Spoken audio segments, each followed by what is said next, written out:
یہ کہتے ہیں ہم ہندوستان کا خالص اس کو ہندو اسٹیٹ بنا لیں گے، کوئی یہاں کسی دھرم کا ہندو کے سوا کسی دھرم کا ماننے والا، یہ مر جائیں اور پھر زندہ ہوں پھر مر جائیں تب بھی مسلمان اور کرسچن۔ مولانا ارشد مدنی، مولانا ارشد مدنی، ہندوستان۔ ہاں مسلمان قتل بھی ہو سکتے ہیں، کرسچن قتل بھی ہو سکتے ہیں، 50,000 70 سال کے اندر فسادات کے اندر مر گئے، میں کہتا ہوں 50 لاکھ اور مر جائیں گے، دین کے اوپر مریں گے، مسلمان بن کر رہیں گے، مسلمان بن کر مریں گے، دھرم کو کیا چھوڑ دیں گے؟ اس کے اندر طاقت ہے، لیکن ملک کا امن و امان کہا جائے گا؟ کیا جہاں لاکھوں مسلمان اپنی جان دینے کے لیے تیار ہوگا، کیا وہاں امن و امان رہ سکتا ہے؟ ملک کا کیا بنے گا؟ اس آواز کو نکالنے والے یہ جانتے ہیں، پاگل نہیں ہیں، کہ مسلمان اپنے مذہب کو بدل دے گا، کرسچن اپنے مذہب کو بدل دے گا، جینی ایک اقلیت ہے وہ اپنے مذہب کو بدل دے گی، نہیں، سکھ ایک اقلیت ہے وہ مذہب بدل، نہیں، مذہب نہیں بدلا جا سکتا۔ وہ اپنی کمیونٹی جو بے پڑھے لوگ ہیں انہیں مذہب کی شراب پلا کر کے، مذہب کا دیوانہ بنا کر کے ہمیں موقع دو ملک کے اندر حکومت کرنے کا، ہم 6 سال میں پورے ملک کو ہندو ملک بنا ڈالیں گے، یہ کہنے کے لیے پاگل بنا رہے ہیں۔ لیکن میں ایک بات کہتا ہوں، جو لوگ نفرت کی باتیں کر رہے ہیں، کرسی پر بیٹھ کر نفرت کی سیاست کر رہے ہیں اور گھر واپسی کی بات کر رہے ہیں، وہ لوگ ملک کے وفادار نہیں ہیں، چین و سکون کے ساتھ غداری کرتے ہیں۔ ایسا نہیں ہو سکتا۔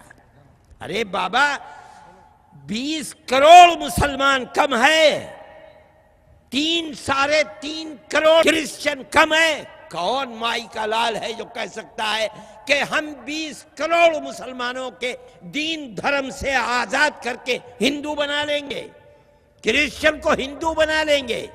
مذہب وہ چیز ہے جس کے لیے جان دے دینا انسان اپنے لیے باعث سعادت سمجھتا ہے، کیسے چھوٹ جائے گا؟ مولانا ارشد مدنی، مولانا ارشد مدنی۔ آج کی صورتحال پورے ملک کو آگ کے ڈھیر کے اوپر کھڑا کیے ہوئے ہے، ہر جگہ فساد، پیار و محبت کو آگ لگائی جا رہی ہے، فساد کو بھڑکایا جا رہا ہے۔ کچھ لوگ ہیں ملک کے اندر جو آج بھی یہ سمجھ رہے ہیں کہ صحیح ہے، ہمیں اقتدار مل گیا، لیکن اس طرح کا اقتدار کہ ہم ملک کے اس دستور کو بدل ڈالیں، ملک کو سیکولر ملک کی جگہ ہندو ملک بنا ڈالیں، جس کے اندر کسی اقلیت کو زندہ رہنے کا آزادی کے ساتھ حق نہ رہے، ابھی ہم اس نشانے تک نہیں پہنچ سکے ہیں۔ میں یہ سمجھتا ہوں کہ اس ملک کے اندر جہاں اتنی اقلیتیں رہتی ہیں کہ اگر ان اقلیتوں کو ایک طرف کھڑا کر دیا جائے تو آج جو اپنے آپ کو اکثریت کہتی ہے وہ اقلیت میں پڑ جائے گی، اقلیتیں اکثریت سے تبدیل ہو جائیں گی۔ اس ملک کے اندر اس طرح کی صورتحال اس ملک کو تباہ کرنے والی ہے، کبھی یہ ملک پنپ نہیں پائے گا۔ یہ ملک ہمارا ہے، اگر اس ملک کے اندر چین و سکون نہیں رہے گا، امن و امان نہیں رہے گا، تو یہاں خون اقلیت ہی کا نہیں بہے گا، اقلیت کا بھی بہے گا، اکثریت کا بھی بہے گا۔ ملک کا ہوگا کیا؟ کس طرح جئیں گے؟ کس طرح ہم ملک کے اندر رہیں گے؟ جس ملک کے اندر امن و امان نہیں ہے وہ ملک کبھی پنپ نہیں سکتا۔ یہ لوگ بے وقوف ہیں جو امن و امان کو آگ لگا رہے ہیں۔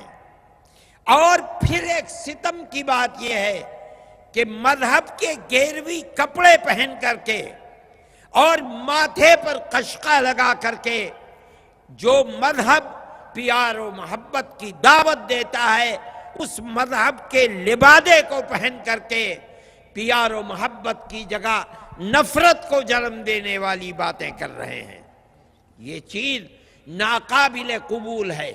اس لیے ہم کہتے ہیں، اس لیے کہ یہ ملک ہمارا بھی ہے اور ہم ہمیشہ سے اس ملک کے رہنے والے ہیں۔ یہ ہماری کمزوری نہیں ہے۔ ہم یہ کہہ رہے ہیں کہ پیار و محبت کو لاؤ، ہماری کمزوری نہیں ہے۔ ہم چاہتے ہیں کہ ملک پن پہ، ملک ترقی کرے، ملک میں آزادی کے ساتھ ہر آدمی گھومے چلے۔ یہ نہ ہو کہ اگر گھر سے باہر نکلا ہے تو پھر زندگی کے ساتھ گھر واپس آنے کی امید نہ رہے۔ وہ لوگ جو ملک کے اندر پیار و محبت کی جگہ نفرت کو جنم دے رہے ہیں اور مذہب کا لبادہ اوڑھ کر جنم دے رہے ہیں، ملک کے وفادار نہیں، اپنے مذہب کے وفادار نہیں، اپنی مذہب کی غلط تصویر پیش کر رہے ہیں۔ اگر مذہب کی یہی دعوت ہوتی اور مذہب کی یہی آواز ہوتی تو مذہب کوئی 75 سال کا نیا مذہب نہیں ہے۔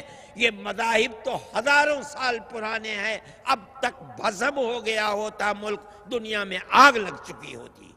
کیوں پیار و محبت سے رہتے تھے؟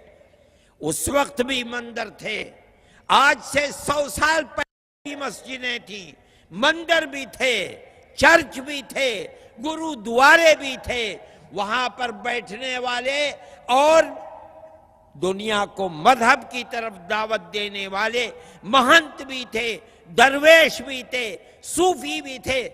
چین و سکون کیوں تھا؟ آج کیوں آگ لگ رہی ہے؟ یہ مذہب کی تصویر نہیں ہو سکتی۔